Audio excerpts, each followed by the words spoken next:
Ladies and gentlemen, boys and girls, and everybody in between, welcome to another episode of the Chaps Chat Cats, a part of the Hoops Crew Media Network. My name's Jake, and I'm joined on a Thursday evening in the virtual studio by the one and only Mr. Johnny Larkin. How are you, Johnny? Not too bad. Pretty good. How about yourself? I am tremendous. I'm getting serious flashbacks the last few episodes to when we first started this podcast in 2021, Yeah. and Sam was in the midst of having a new kid on the scene and a new baby in the house, and it was you and I doing a lot of two-man shows. So it's taken me right back to the start. It's been It fun. is. What a fun journey the last Don't four worry, four listeners. years. Sam has not had another baby. He's just been working a lot. That's right. Yeah. That would have been a bit like, me burying the lead of I think you should have announced that one, Jake. Like, come on. No, just heavy workload. Heavy As it workload. turns out in the school holidays, and if you work in, cinemas, etc. All right, let's jump into it. What we've got on the show tonight, Johnny, it's a big show. Another one where we're Okay. slamming what would normally be two episodes into one because the AFLW chose to slam what should have been like 4 weeks into two. So what we've got tonight. Crazy. Oh, it's a circus. We've got Cats v Dockers, the round 6 recap. We'll talk about all of that. Pretty much the loss that has ended Geelong's AFLW finals hopes, I would say at this point. We'll talk about all of that. Then we're going to jump over and do our Cats v Swans round 7 preview. I'm not doing this round 6A, 6B, season 2022A season. I'm not buying into it anymore, John. I'm making a stand. There's been 7 games, there'll be 7 games played after Geelong takes on the Swans. So we're calling it round 7. I don't care whether it was played the day after the other. It's all a load of bull. So we'll do that. It is. And then we will duck behind the Patreon subscription curtain, and we're going to do it a little bit differently. Normally we do our what would you call it? Patreon match predictions for our subscribers. But tonight, instead, we're going to talk about what counts as success from here. The last 5 games for Geelong of this AFLW season, what would get a tick from us, whether it's results, whether it's player development, etc. Because as we've said, finals are pretty much a pipe dream at this point. So it's now resetting the focus and what will count as success for us from here. So that's what we're going to get into. If you want to get the Patreon part of the show, go on over, start a 7-day free trial on the Hoops Crew Patreon page. We'd love to see you over there. We say it every week, extended stuff, bonus stuff from us, from Ben and Paul and everyone else on the Hoops Crew. So give it a whirl on a 7-day free trial. And before we get into the show proper, Johnny, there's one last entity we have to say a big thank you to, and that is our media network sponsor, Cyril Cook Florist.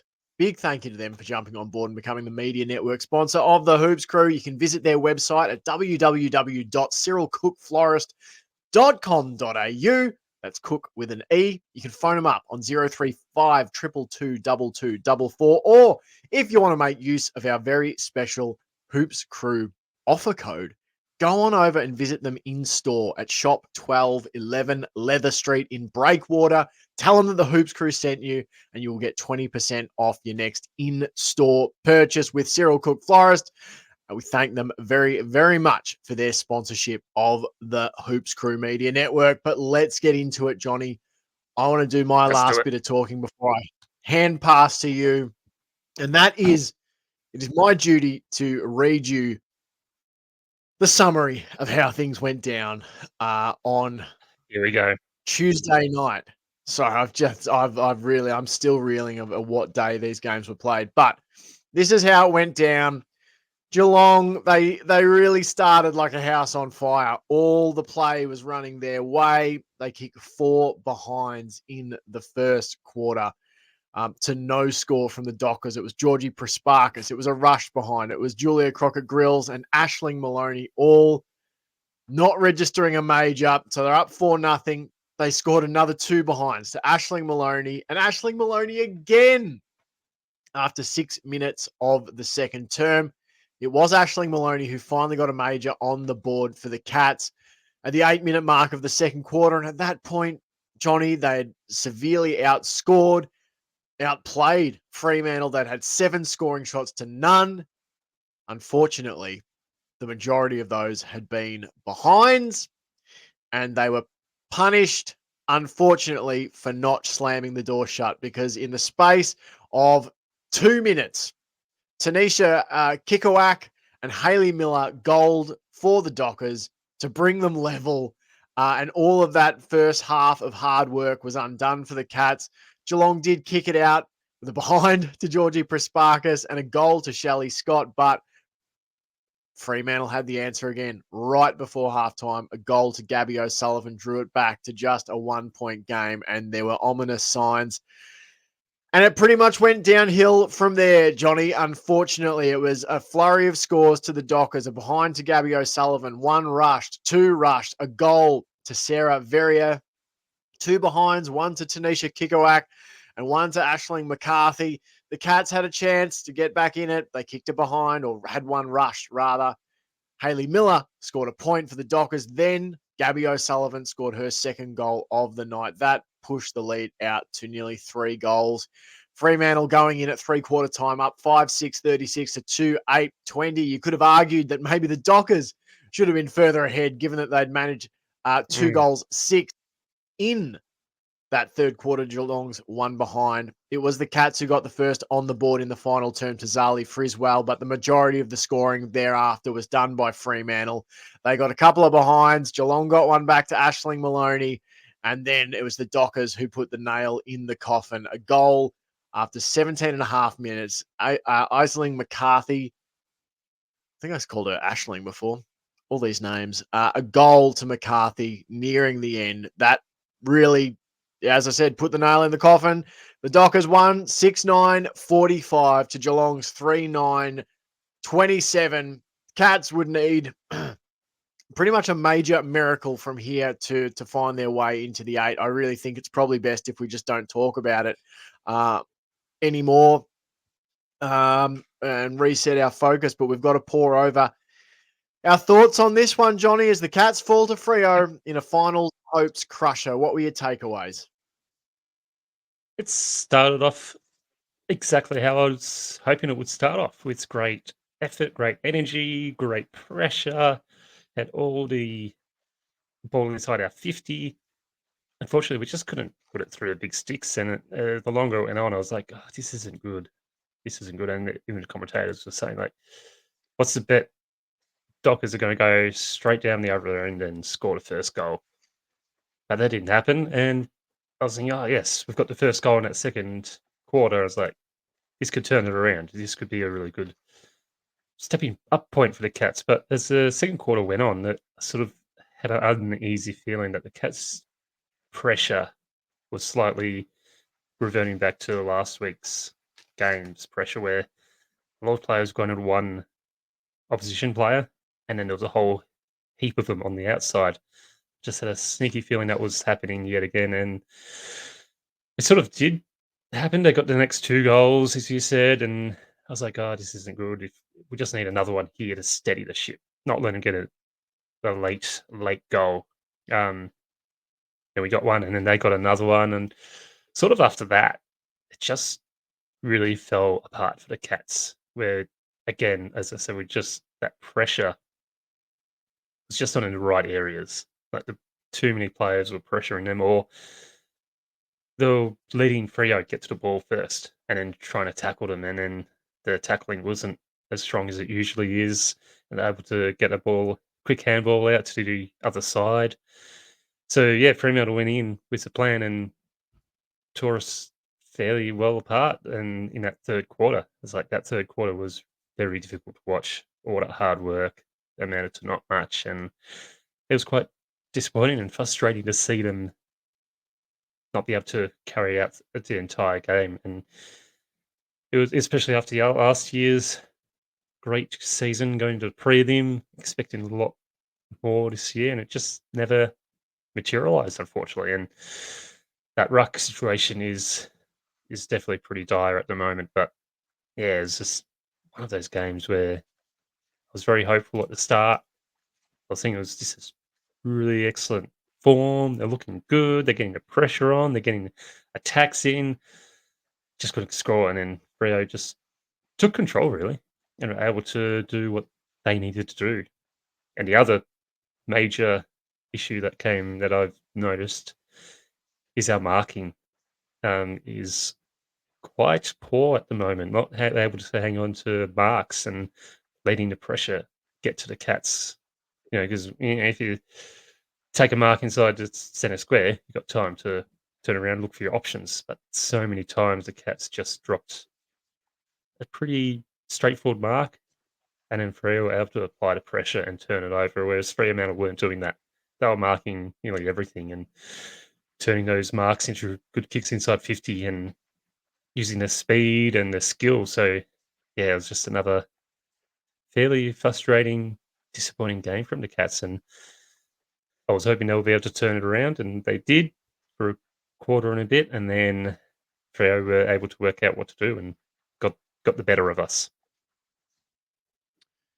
Yeah, it was it was a tough old watch. It was a frustrating watch. I got to say, I listened. I was stuck at work, and I watched the scores as it went along. I saw the early behinds and thought, oh, geez, not again. We're not going to do this again, Yeah. are we? Where we've got all the dominance, and then we kicked that goal that put us up 12-0. I thought, sweet. And I sort of zoned out after that. And then I flicked back on, and it had just got to half time. I think it wasn't. It was 19-18. And I just went, what are we doing? Like, it's one thing to, miss your shots early, but then, you get that double score lead, and then you let the goal, the back-to-back goals through. You respond. You actually get back out. You kick your advantage out again. And then to concede that late one, it's just like, sometimes you think about what would be worst case scenario here in a game of footy. And it just feels like all those worst case scenarios just happened this year. What would be a worst case scenario to start the season? Oh, well, Georgie Prasparkas would carry an injury in, and Chloe Shear would not be able to play the first half of the season. Okay, so And there your ruck that will happened. retire. Yeah, and both rucks, either retire or take a break from the game. Sort of And then your backup ruck 6-7 months. Yeah, after does you can the do anything about it. yeah, Yeah. it's just So, yeah.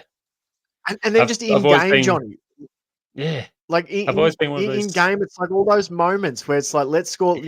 We can't afford to concede a goal here.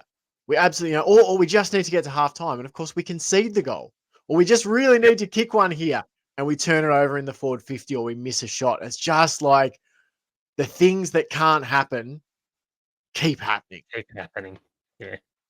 I've always been one of those people that I always think rucks don't play a massive impact on the game. I think if you're a good midfield team, you'll be able to read the rucks work and play off the oppositions if your ruck's a bit limited throughout a season. I've always had that idea because Cats Stanley, like he's a very good accomplished ruckman, premiership ruckman, of course, but he's not the best in the AFLM. And in women's, I was like, Darby's not going to be the best ruck. She's not played as a ruck her entire career, but I always thought, well, she's going to do a really good service. She's going to do her best, tap it down to our players when she can. It hasn't been till like watching this season, realizing how much of an impact ruckman can have, especially really experienced ruckman, in such short quarters as well. And I think that's the other part, the short quarters, being able to get that ball from the center and pump it inside 50 and get a goal quickly, and then back it up with another one that just goes, yeah, ruckman actually do play a huge part. And no, it's just been a very eye-opening season so far from the ruck perspective. Going, yeah, Kate Hall was a massive. No, Aaron Hall, sorry, is a massive out for the Cats, and then Pearce is a massive out, knowing that those two were such good rucks. Could be such good rucks. I'm not sure about Pearce, but Cats getting her in, she was obviously going to do a part. But yeah, knowing that what a role Hall played last year, it's gone. Yep, it's pretty hampering, and I don't think it's as obvious in the men's as it is in the women's, because as I said, the quarters are so shorter. If you get those two quick goals late in a quarter, it's really, really hurt. It gets real tough to get back, and then you start panicking, rushing, going, "Oh, we've got time. We don't have time to go inside to muck around. We've got to move it quickly." And when you move it quickly, you make mistakes and invite the pressure, and that's what happened to the Cats again this week, having to move it quicker than what they usually would, or trying to take risks. And usually the risk would pay off if we could just mark those balls in the crucial moments, but we couldn't. So yeah, it's a very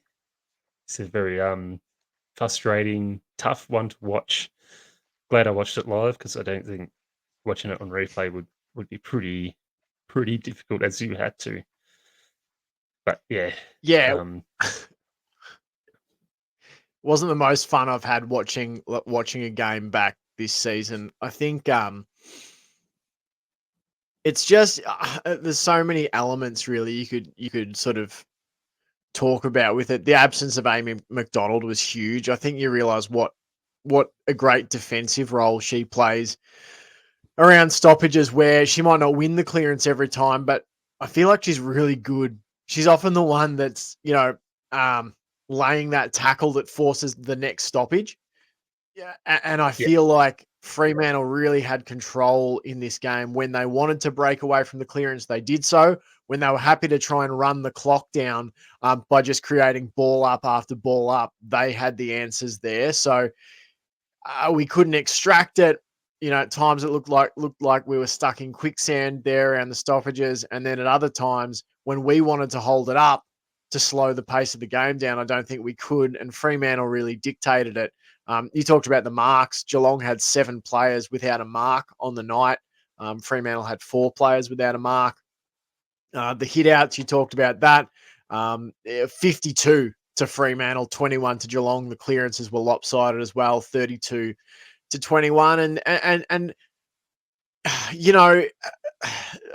there's sort of the two things I isolated when I put it on Twitter last night, or after I watched the game. It was really like the season to me boils down to, one, the rucks being decimated before the season and then during the season with the injury that happened to Lily Pearce. And the second part is not being able to take our chances when we had them, because what's actually more disappointing for me than the actual record itself of having 1 win after 6 matches is the nature of the losses, in that we were in all these games. We talk about we had to play without Shear, we had to play without Prasparkas at times. We've now got to play without Amy McDonald, and you can talk about all these things, the games within so many days. We could have won 3 or 4 of these matches because we've had chances in all of them. Even the Carlton one, Geelong had a chance in that game when it was close, and they had the run of play and couldn't convert. The Melbourne game, we got up on them by 2 scores early, couldn't shut the door, with a 3rd or a 4th score to really put the foot on the throat. In a lot of weird ways, the North Melbourne game is probably the one that I feel like we would have been most undeserving to come back and win. Like, really, North Melbourne probably feel like they were jibbed 2 points in that game. So, it's just that sort of has stuck to my ribs a bit, I guess, Johnny, of just like going, despite all of the things that we've, all of the setbacks that you've had to sort of, work through. The most frustrating part of it isn't the fact we've lost games. It's how we've lost them. It's losing games we could have won. And, you just kick a couple more goals out of that first 2 goals, 7, and it's probably over at halftime. But you let these teams hang around, and eventually they start working things out, and then they take their opportunities. And it's a cruel, cruel game. but we talked about it on the last pod. I just don't think you get away with this as much anymore in the AFLW. Once upon a time, No. Geelong would have been able to muddy it up enough that you get to, halftime up 12-0, and you can sort of just, grind your way to like an 18-10 win. Doesn't happen like that Yeah. anymore. Teams can score so quickly that it can just turn in an instant, and it turned in that 2 minutes where Freo just went bang, bang near the end of the second quarter. Yeah, definitely. It was. Yeah, you can't let teams get those quick goals, as we said earlier, and as you just pointed out, you can't just expect to come back into a game like we used to. It's not that easy. Other teams have learned. They've learned how the Cats play. They've learned who the best Cats players are. And it just feels like the Cats haven't adapted as well as most other teams. We've just sort of left let the ball get away from us a little bit in terms of how we go about it, and other teams have been right on what they want to do and how they want to attack and pressure and expose teams. Yeah, I think Ruck does play a big part in that. Also, knowing that our best forward is not playing, their best midfielder's not playing, and just a general connection just doesn't seem as good as it used to be. Like in that first quarter, I thought the connection was really good, but the kicks from Rachel Kearns, Kate Kenny, Bowen, all that, they were doing some really excellent inside 50 work. But just when you can't finish it off, it does put a dent in your confidence. And if you keep missing and missing, sort of just gives the opposition that little bit of extra boost. And with these short games where the clock doesn't stop, missing 3-4 goals in a row, it's going to hurt big time. And as you rightly said, if you can't take your opportunities in the AFLW, it's only going to take the opposition 3 goals to really take charge, and that's what happened on the weekend. On Tuesday, they got those 3 You got caught there, late John. goals. I got caught. They got those late goals. 2 really quick goals, and it just turned the momentum completely their way, and the Cats just couldn't stop it, and then fell into bad habits. And Because Dockers took charge. oh, sorry, you go. As I said, Dockers took charge. Yeah, and the commentary team talked a lot about, Geelong, they look like they've run out of legs in the second half, etc. And it was true, but I think you can survive that if you're, 5 goals 4 at halftime. If you're up 5-4, 34 to 3 straight 18, you can probably actually then be the team that slows it down around stoppages or plays a bit of possession footy or you can sort of line up a bit more conservatively to protect your legs a bit and force the other team to do all that hard working, hard running, hard efforting to get back into the contest. But and I think that's where it comes down to it, Johnny. Like, you're talking about the connection and that sort of thing. There were some of Geelong's best passages of play in this game for the season. Yeah. And again, what's most disappointing is probably one of the things that lacked was not effort, was not endeavor. It was execution at the pointy end. It was being able to put that finishing touch. And it's brutal, but you got to discuss it. And that is that there were really gettable chances that we missed. Absolutely. And it's a good learning experience, but it's a painful one. It also doesn't help that Brady O'Rourke playing a first game does a shoulder within the first quarter, and then struggles to play out the rest of the game, and then another player down. So it's another it's just not rotation down. It's just not been a year for this team. It's been a rough year, and then add insult to injury, they've just not played the best at crucial times in games, and we could easily have been won those first 3 games if things just a little bit of luck, a little bit more polish when going inside 50, defending. But as you said, AFL is a very cruel game, and it doesn't favour you at all. It's not fair in any way, and sometimes you just cop it throughout the entire season. And this year, we're copping it big time, in terms of injuries, luck, and just not executing the basic skills that I think that all these players can do. They're Yeah. just not.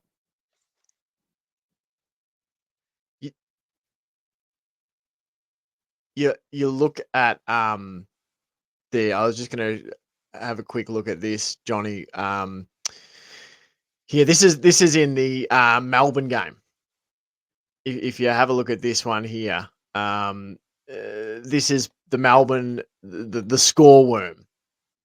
Geelong, first quarter, a goal to Nina Morrison, behind to Michaela Bowen, goal to Michaela Bowen, and a rush behind. They're up 14-0. Melbourne go bang, bang, goals to Kate Hoare, two of them in the space of, 90 seconds, 2 minutes. Okay, that's all right. We then get the next two goals of the game. One, the only goal of the second quarter to Rachel Kearns. And then the first of the third quarter, we're back out to that sort of, 2-goal lead. And what happens then?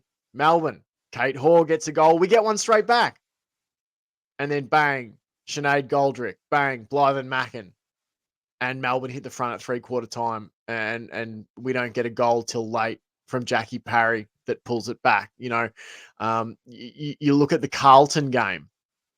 And this one is really interesting, Johnny, because Carlton, they dominated this opening part Yes. of the game. They got the first goal on the board to Maddie Guerin. Then we had these two behinds, rushed and one to Amy McDonald. And it was at that moment, it was 9.5 minutes into the second quarter. I went, if they were goals, we'd be right back in this. And I had that uneasy feeling of like, I reckon we just let it slip. And then Carlton kicked the next three of the game. We never kick another major. You look at the Hawthorn game and it's sort of similar stuff, where Geelong are able to be in these games. They go down to the Hawks early and then they roar back 3 in a row to get out by 2 goals. They're up by 2 goals midway through the second quarter, and then it's just an avalanche of Hawthorn scores. So we can talk a lot about the whys and the hows and the whos and all that sort of thing, and the wheres and whens, but it does boil down to the fact that in this season, 2024, the Cats have just at crucial times lacked a little bit of execution, because every team has to go through the grind of this season. And the fact of the matter is, at the moment, we've just been ever so slightly off at the worst possible times. Yeah, absolutely. And just not being able to stop oppositions when they get that run on. It's been quite bizarre that they just haven't been able to stop. And it was the same on Tuesday night. I had to think about it for a second there. Well done. But Carlton, not Carlton, Freo. We're deep inside the forward 50. They get the ball out. There's a tackle made. I was like, they're going to kick a goal here. I just felt like they were going to kick a goal. And then, as I said, as the Freo player's getting tackled, she's still able to kick a goal. It's like, how does that happen in such a contested area? And yeah, they're just not being able to stop oppositions getting that run on at crucial moments, and oppositions have been able to stop us, or we've just shot ourselves in the foot with that by not taking opportunities. It's frustrating, disappointing, but hopefully they can learn a lot from this season going into next season in 9 months' time and rectify a few of these issues, because I don't think it's major things they have to change about the way they go about it. It's just that those small skill errors are just getting in the way, just inviting that pressure. And as soon as there's that bit of pressure on you, you just you struggle to pick up the ball. You're thinking about getting the ball off quicker than you need to, and then or you're rushing to get the ball down outside of 50, so you're kicking it long to a contested pack of players. And yeah, it's just frustrating at the moment. But Mm. I do believe they can turn it around quicker. I always will believe that they can turn it around. Unfortunately, finals look to be done, but I still think there's a lot to gain out of the rest of this season, and I think they can just throw everything at it, throw caution to the wind. Who knows what could happen? Other teams could absolutely fall apart around them, and if we just go hell for leather and give ourselves every opportunity for a crazy chance at finals, then go for it. Yeah, and I mean, we talked about this in the men's season as well. I mean, last year when we didn't make finals, even this year in amongst the losing streak in the middle of the year was these games are important whether you can make finals or not, because there's a lot of players who are playing for their spot on the list next year. I mean, that's just the reality of Yeah, it. There is a lot of churn on an AFL list every season, and you are playing for your spot on it. Um, as it stands, Geelong, if St Kilda get a win in their sixth match, then Geelong will be 10 points out of the 8, and it's pretty hard to claw back from there. Not impossible, but very difficult. Um, one of the most frustrating things, I suppose, is Geelong's percentage, 102.7 percentage points. They've actually got a better percentage than the mm, West Coast Eagles, who are currently in the top 8. So it's just been one of those years. Sometimes when you're learning a new skill, right? yep, And you sort of rough at it to start, but then you start to get good and you very quickly improve from where you were at the start to where you are after maybe like a week. But then you hit that like plateau, and then suddenly like I'm sort of out overthinking it, and yep, I just can't get it right. It doesn't feel right. The results start not going your way, and you're going, look, maybe I just suck at this. And it's like the most important thing then is to keep persisting at learning the new skill. And I feel like that's kind of where the AFLW Cats are. They made so much improvement in such a short amount of time under Dan Lowther that now they've just hit that point where everything's sort of plateaued a bit. It's yep. all a bit clunky. It's a bit of overthinking. One thing I noticed, which was reminiscent for me of the 2021 men's team, maybe just a bit of a lack of fun out there. I know that sounds a bit silly, Yeah, but we did talk about it in 2021 that there was a lot of seriousness in that 2021 Geelong men's team, particularly after they lost the 2020 grand final, and it was just sort of assumed like, well, we'll go back and we'll make it right. And just the burden of expectation. And I sort of feel a bit like the W team may be suffering under that a bit this year, of just like, we were meant to go straight back and then go one or two further, and we haven't. And now it's all feeling a bit shit. And now footy doesn't feel like it's so enjoyable anymore. And what are we doing? And why is this happening? I feel like I would love to see, and I guess we'll talk about this more in the Patreon section, so I'm foreshadowing a bit, but I would love to see them just play a little bit looser and freer across the last 5 weeks and see if they can get back to that style and sort of verve that they played with last year. But Johnny, let's get into votes, because otherwise we're going to run out of time here. Let's do our best on ground votes. I'll let you go first. okay, let me just Now, I grab them. believe you and I have exactly the same votes tonight. So what we might do is, Possibly do. yeah, let's just talk about our 1, talk about our Yeah, 2, talk about our 3. But you can lead us off here. I'm going with my one to Michaela Bowen. I think Yeah. she's one of the players that has gone out every single week and given her all. Done, applied really great pressure, getting into a really good position, Mm. really good kicks, brave kicks, and using to run her pace and other players' pace really well. She's just done it every single week. One of my favorite players. Well, player is my favorite player. I've got a jumper in the background. Um, yeah, and she just brings a lot of fun, a lot of joy, a lot of energy to the team. And as you're saying, there's that fun doesn't seem to be there. And I would agree with you as well. Like last year, they seem to be having so much fun out there, enjoying every moment. And now this year, it definitely feels like it's not there, and that could be due to injuries, to sheer losing Mm. Pierce or Fuller. Like there's some fairly big key players lost early throughout the season, so I think that could be a part. But I still think Michaela Bowen brings that joy, brings that energy, brings that enthusiasm to other players. And yeah, Mm. I think what she did on the Tuesday was really good, and she always excels at her role.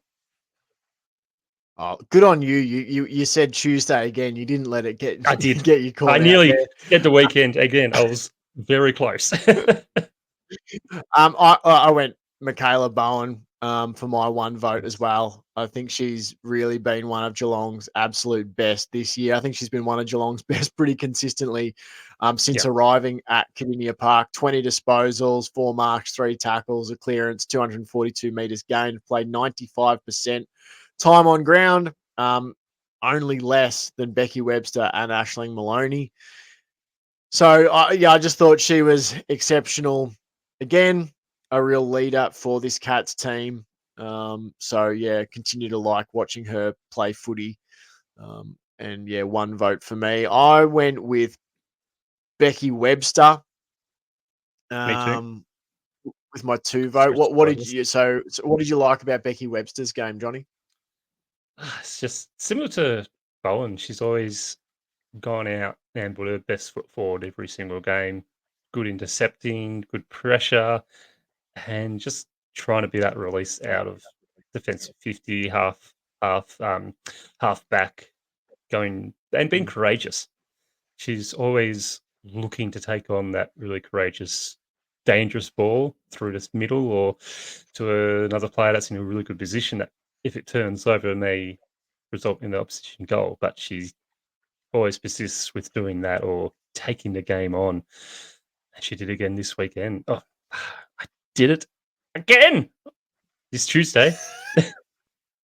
She did that again. Tuesday. Took on the game, took the challenging kicks that you probably go, you shouldn't take. You probably should go to percentage, but Mm. sometimes taking a risky kick is going to pay off. And there's so many times that it could have paid off if we just totally held on to a mark. But yeah, she gets my 2 votes just because she's one of the best players this year. Probably is close to being one of our best player this year. Yeah, no, I agree with everything you've said there. Just like the way she took the game on, led the Cats for disposals with 25, had 4 marks, couple of clearances, couple of tackles, 478 meters gained, which was the most for the Cats. Really enjoyed the way Becky Webster went about it. My 3 votes, though, best on ground, Johnny. I gave to Rachel Kearns, 19 disposals, 13 by foot, 6 by hand, 2 marks, 2 tackles, 2 clearances, 474 meters gained, and went at, let me just find what she did go at. She went at 73.7% disposal efficiency. And the other thing that I really liked, 12 intercept possessions, game high intercept possessions. I thought she consistently looked like Geelong's most combative, destructive player down back. I felt for her at times. She seems to get quite frustrated. Reminds me a lot of Tom Stewart in that way of just like, oh, really? Like another goal? And not a blame Mm. on teammates thing, but just like, just a real competitor. And Yeah, it seems, it hurts a lot. It looks yeah. like for Kernsey when that goal goes Monty. through and she goes, we're gonna, we're gonna lose again. Um, Yeah. it looks like it really, really stings just that bit more. I'm sure that's just bullshit on my part. I'm sure it stings them all, the same. No one likes losing, particularly professional athletes. But I thought Monty Kearns was pretty incredible on the weekend. Oh my goodness, it got me, John. On Tuesday, um, this is terrible. Like, we have to get rid of this condensed round bullshit. She also got your 3 votes, John? Yeah, she definitely did. Pretty early on in the piece, like just her pressure and a tackling ability and ability to stop Fremantle going inside 50 in that first half was just fantastic. The way she just stopped players and stopped the ball and Yeah. intercepted the ball as well, and just provided that bounce back off defensive 50 was, I thought it was one of the best games that she's played in the hoops. She looked really good out there, took on the game and continued to take on the game. Like some of the kicks, her kicking is enormous. Like those kicks that look a bit similar to a certain AFLM player. They go far and high and can carry deep Mm. inside 50. Unfortunately, they didn't always pay off, but the fact that she's willing to do it every time or try and just push Mm. deep inside 50 was a real standout for me. But that first half where Fremantle were really struggling to get it past her, I just thought that was fantastic. The way she was like that bodyguard going, no, Yeah. if this ball's going near me, I'm stopping it and I'm rebelling and I'm rebounding it inside our 50 or to a player in a really good position. And like some of the kicks she pulled off were just elite. How she was able to pick out players in really good positions and then it led Yeah. inside 50. And it also makes it even worse that they weren't able to get those chances because we've got those Yeah. chances. Monty Kearns' confidence would have kept going up and up. And who knows if Fremantle could have gone past her, they would have probably had to do a lot of work to take her out of the game. And unfortunately, like as you said, when the first one goes through and then another one goes through really quickly, it can put dents in your confidence. But even if it did, it didn't look like it dented her confidence too much because she still was Mm. doing the same thing or applying that same mindset throughout the game. And that's why, she got my 3 votes. Yeah. Love it. That's all for the That's it. recap. We're going to play the halftime horse now because you actually do get a halftime, and I need to stop talking for like 25 seconds or however long this is. So we'll bring in the halftime horse, then we'll do the preview, then we'll say goodbye to the public listeners and viewers and go over to the Patreon part of the show. But Colin, if you'd be so kind, bring in our four-legged friend, the halftime horse. You get your cordial, you get your lollies, a spray from the coach. Lollies, absolutely. Sprays. You get your cordial, you get your lollies, a spray from the coach. Lollies, absolutely. Sprays. That's what halftime's about. All right, we are flushing that. Another defeat. We're just flushing it. We're moving on. Bury the ball. Bury the tape. Yep. We don't want to watch it again.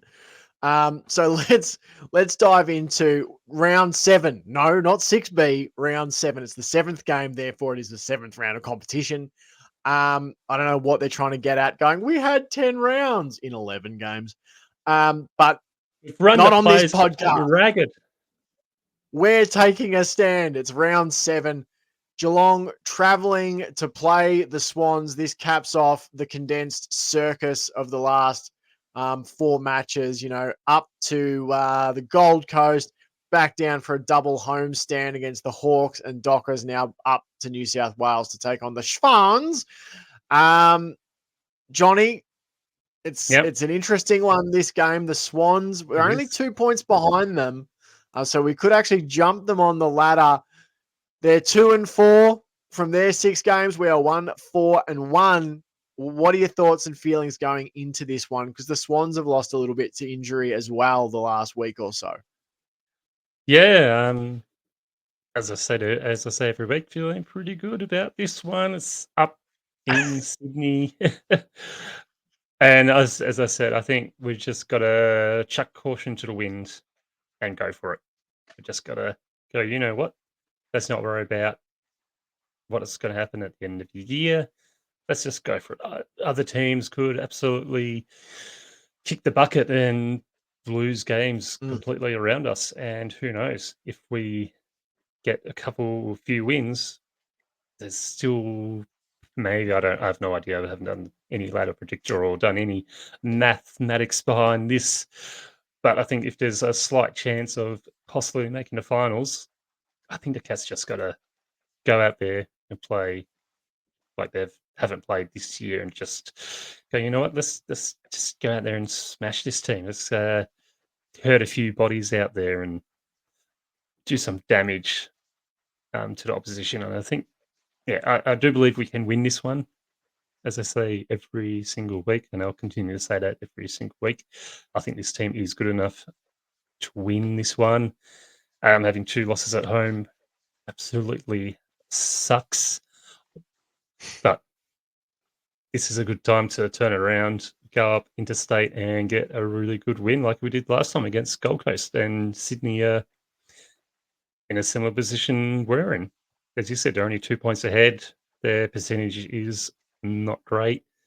So I think this is a really good chance to make a mark, if not for this year, but next year, and just smash Sydney. I think we just got to chuck all at them and go hell for leather. I agree with all of those sentiments, Johnny. I really do. I think you've summed it up well. You just got to attack it. You just got to go for it. The finals thing is probably somewhat out of our control. I would say almost. I mean, the only thing you can control now is how many of these games do we win. Yep. If you win all 5, maybe something falls your way.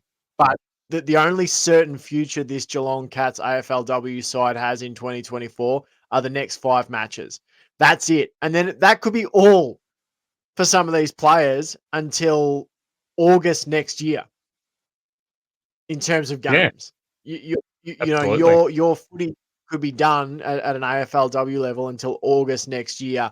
You know, some will play VFLW, but some won't. And so that's an awfully long break. So I think you've hit the nail on the head. You just have to go after it. You just have to attack it and see what you get out of it. As we said, I hope they play a little bit looser, a little bit freer, shed some of that heaviness.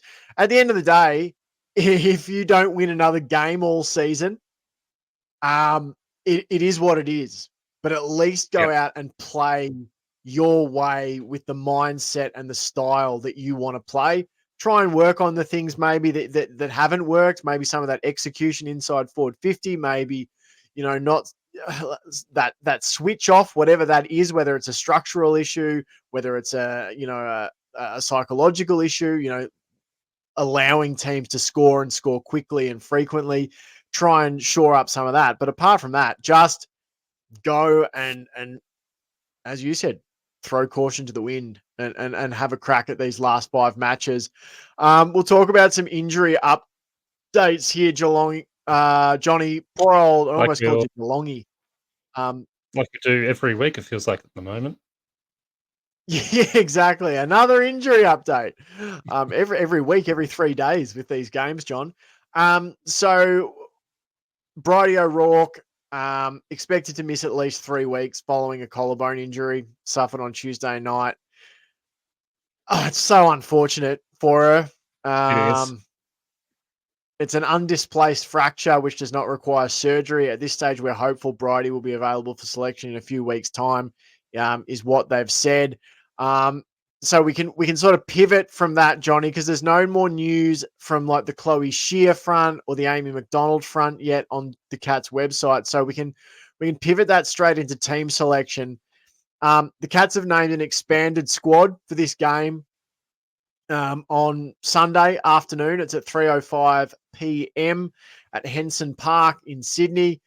Now the outs, obviously the one with Bridie O'Rourke through injury, but the ins, Georgie Rankin, Bella Smith, Chantel Mason, and Brooke Plummer, all named on an extended interchange bench that it includes Gabby Featherston, Anna Rose Kennedy, Caitlin Thorne, Melissa Bragg, Chantel Mason, Bella Smith, Georgie Rankin, and Brooke Plummer. Out of those names, Mason, Smith, Rankin, Plummer, who would you most like to see as the in? I mean, Chantel Mason, Bella K. Smith, Brooke Plummer. We haven't seen a lot of those players this season. Any of, No, we of haven't. Smith or Mason. Yeah, it'll be interesting. I reckon I wouldn't mind seeing Chantel Mason get a chance. I reckon get her in. What do we Mm. have to lose? Like I Only think 5 games. only 5 games, and I did do the ladder predictor. And if we win all 5 Oh. games, we'll get up to 26 points. And that's a pretty big ask because we've got some pretty tough opposition in those Sure. next few weeks. But if we win them all and teams like Essendon, Port, St Kilda, Melbourne have a few losses, there's still a chance. It's very slim, but there's still a chance. So you're telling me there's a chance? There's a chance, but it's gonna be a tough chance because but who do we play? We've got let's have a look. Let's bring up the Cats fixture. Sorry for derailing us a little bit here. That's what we're going to talk about this on Patreon, Johnny. Let's save it for Oh, Patreon. I'll save it for Patreon. Yeah. There, All right. preview for Patreon. We'll talk about our chances of making the finals. Along with other things. Yeah, I'd like to see Chantel Mason get a chance. Bring in another debutante. See what she's capable of. From all accounts, mainly from yourself, she looks a pretty ready player to play AFLW. So yeah, I think get her in, give her that chance, go for it. Yeah, no, I agree. I think she'd be a good one to see in. It's tricky because, you know, I don't know how you necessarily would carry Maloney, Parry, Kenny, and Chantel Mason all in the one forward line. Yeah. Chantel Mason is very, in my opinion, Jackie Parry-esque. They are a similar type of player, very hard-working, tall, leading forwards that can work up the ground and provide a link, but are also highly effective marking and crumbing players inside forward 50 as well. I mean, they're both really agile and good at ground level for their size. I wouldn't mind seeing Bella Smith in again. For her AFLW Cats debut. I know she played a little bit in the preseason. She's come from another club, so she's sort of been in an AFLW system at the Lions a bit.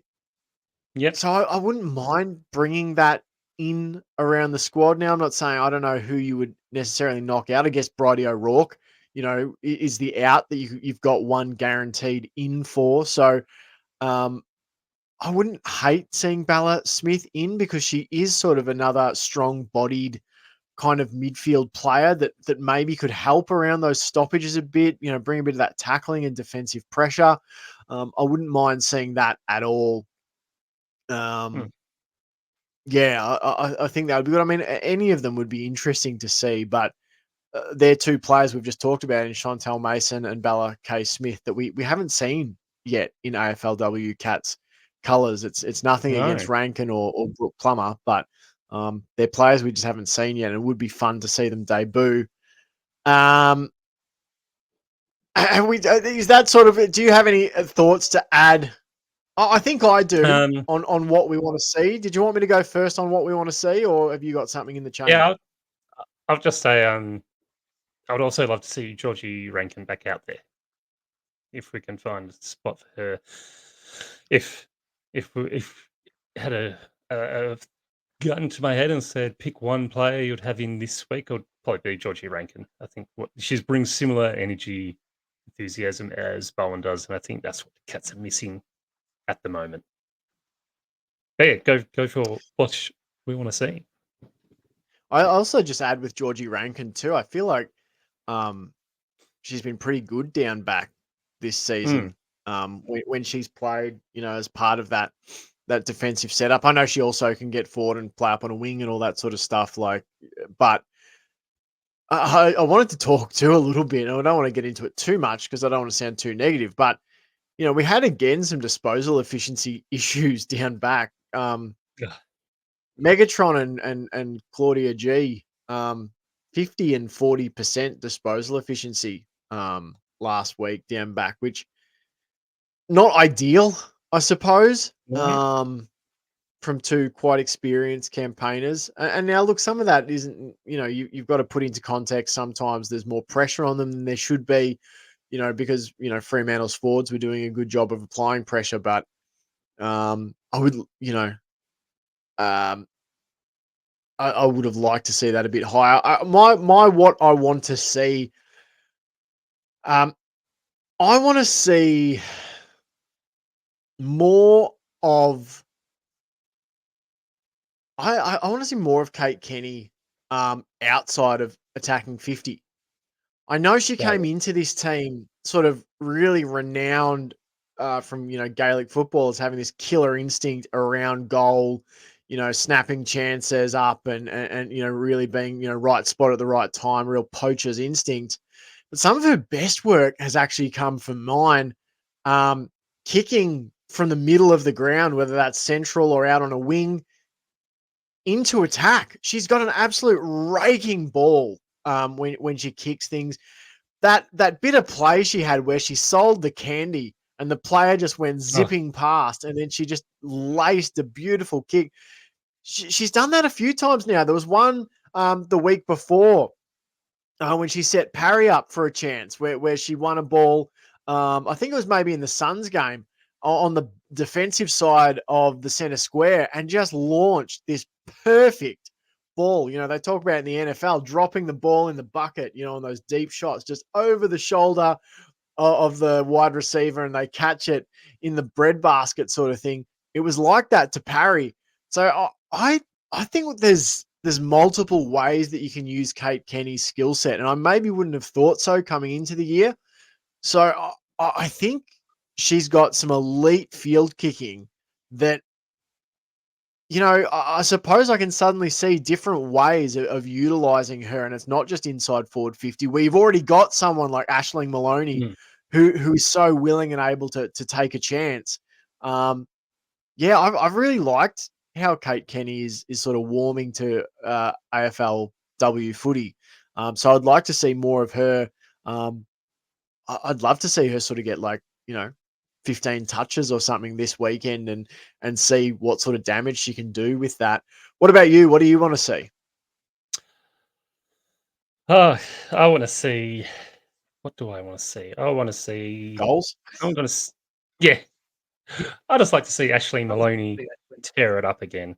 She was so close on Tuesday to tearing it up. Well done. I'd like to see her tear it up this Tuesday. My God. Oh, no. This weekend, I'd like to see her tear it up this weekend and kick a nice bag of goals. Thanks, Colin. 4 or 5 goals. I just like to absolutely see her tear it up. Yeah, she can. It She's just so close. That's the crazy thing about games like this. If Aisling Maloney kicks, 3 goals 2 or 4 goals 1, you're right in it as it is. It's 1 goals 4. And let's face it, this performance could have come in previous weeks too, where she's been one of our best. So she tries so many things that other players wouldn't in terms of her shots for goal that sometimes they're not going to come off. She hit the post, on another brilliant snapping effort. Like she was so close a number of times. There's one that I think she'd probably kick herself a bit for, a set shot that was sort of directly in front, not that far out, that she pushed to the right. But apart from that, the degree of difficulty on some of the shots she takes is so high. But yeah, I agree. Would love to see her come out and just kick a bag full and go, you know what? Sometimes we're going to have those weeks where I'm you miss, 80% of the shots you take, but the next week I'm going to come back and I'm going to hit 75, percent of them and we're going to have a win. So, no, I agree with that there. Very Irish focused, what we want to see there. I like it.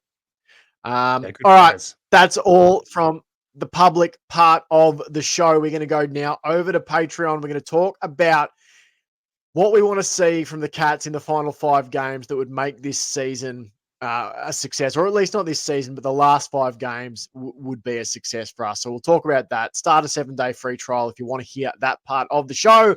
Johnny, thanks so much for recording. Until next time, Thank you. go Cats! Go Cats!